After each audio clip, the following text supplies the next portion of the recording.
Contextualization. What is that? Now, if you've read a lot of mission books or done a lot of ministry, you've certainly heard that word. What does it mean? Everybody's got their impressions. Well, does it mean communication, like to communicate the gospel, or maybe it has to do with application? Well, those are partly true, but there's another part of contextualization that often gets overlooked, and it's actually the most fundamental part. So let me define contextualization for us. Contextualization is the process where we interpret, communicate, and apply the biblical teaching in a cultural context. Now, how many parts were there? 3. Interpret, communicate, and apply. That first part is critical. Otherwise, what we end up doing is we may communicate really good things, but we may end up overlooking a lot of things that are very important for that context. You see, all theology is contextualized. I mean, if Shakespeare had been a missionary, then perhaps he would have said, to contextualize or not to contextualize is not the question. Because the truth is, every time we read the Bible, every time we apply it, we are contextualizing. We all have a limited cultural filter, a lens, a perspective that helps us see certain things, but it also, on the other hand, limits what we can see, and we overlook certain things. That's why it's contextualized. But on the other hand, there's a more fundamental reason why all theology is contextualized. You see, God, when he revealed himself in his word, he used cultural concepts and terms and symbols to make sense of who he was for people, whether it be temples, circumcision, whatever the tradition may be, certain language and terms.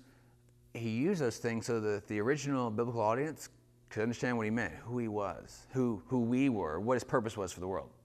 So the Bible itself is a contextualization. But there's another reason that gets a little overlooked. You see, God revealed himself to all nations.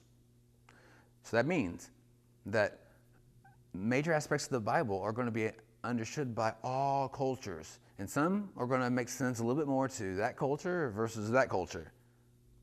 But because of cultural differences, that also means that some cultures are not going to quite grasp the significance of that section of Scripture, that section of Scripture. Case in point, the genealogies. A lot of Westerners I talk to, why is this here? Meanwhile, I know a lot of people in African churches who love them and really grasp the significance. All right, so we know why contextualization is essential and unavoidable. So what is it? How do we think about it? Well, there are 2 kinds of contextualization that we need to keep in mind. The first is exegetical contextualization. That's a big word. Exegetical, exegesis, just a bigger word for like interpretation, hermeneutics. The second kind of contextualization is called cultural contextualization.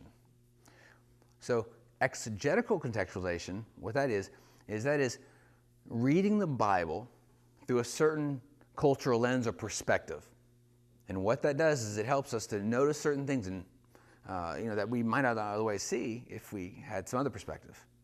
So it's not reading into the Bible, rather we're trying to get a broader lens, as it were, to notice what is actually there. Now, the second type, cultural contextualization, is using a biblical lens to interpret and explain and assess what's going on in the culture. That's probably the one that people are more familiar with. But notice, cultural contextualization is based on that first one, exegetical contextualization. Now, why do we contextualize? Well, as I said, in part, it's just inevitable. But there's a more fundamental reason. For such a big word, contextualization, sounds like kind of an in-the-cloud abstract word, but let's just simplify it. Contextualization is about empathy. It's about understanding and seeing the world through another person's eyes. And when you do that, it's amazing how you can connect with people and just see art transformation. There was a guy that I was mentoring, a friend of mine, and one day he came back to me and he said, all this stuff that we've talked about, and honor, shame, contextualization, and whatnot, he goes, I finally feel like I have the freedom to be a Chinese Christian. I feel like I've been a Western Christian. I felt like I had to reject my culture and everything else, and he never felt comfortable in his own skin. You know, in other instances, what I've heard people say is we process a more contextualized theology, particularly in China. People say, wow, this is so Chinese. It's always seemed like Christianity was this Western thing, but I mean, there's so much in the Bible that's just like Chinese culture. And I tell you, that goes wonders for people having perseverance and people being motivated to do ministry and seeing lives really transformed. Contextualization can shape our ministry. It affects our strategy. It affects how we preach the gospel. It affects how teams and churches interact. Contextualization affects every aspect of our life. Now, one other reason that we want to contextualize is that we want to avoid a problem called syncretism. You think about what that means, when things are in sync, maybe too much, syncretism. The basic idea is that two things are blended together that really shouldn't be blended together. And most people think of cultural contextualization, where the culture is maybe dominating or blending with the scripture a little too much, and so that you don't actually hear the biblical message, you hear a little bit more culture.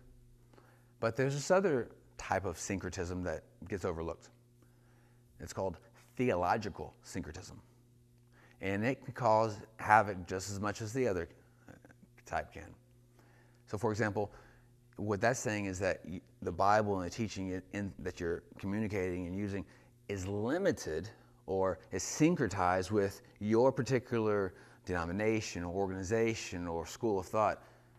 And what you might say, it might not be wrong, it might be truth, but it's so limited that perhaps it kind of distorts what the Bible's message really is. It is very possible that we can compromise the gospel by settling for truth. And we can compromise what the core aspect of the gospel is by settling with just merely true, but glorious thing, but it's merely true. I sometimes use the example, if I asked a husband, so why did you marry your wife? And what if he said, well, because she's a woman? Well, that's true. That's absolutely true and essential, but it's compromising the real answer by settling for just merely a true aspect, right? So we have syncretism, and we can see this in theology, where maybe we focus on the fact that God is judge. Well, that's a true thing, but you know what? God is a king. And a king is a judge, but a judge is not necessarily a king. So we don't want to settle for what's merely true. Contextualization helps us overcome that. What is the goal of contextualization? In one part, we want to get the whole Bible back. We don't want to have a perspective that's limited to certain aspects of Scripture. We want all of God's revelation. And in that way, it can reshape our whole worldview, the whole way we see things and see people, see ourselves, see God, see our mission. And when we do that, we'll become disciples, we'll make disciples, and not merely make converts, make people who change their religion, but change their whole way of life. You see, the Bible should shape not only our message, but our methods. And that's what contextualization can help us do.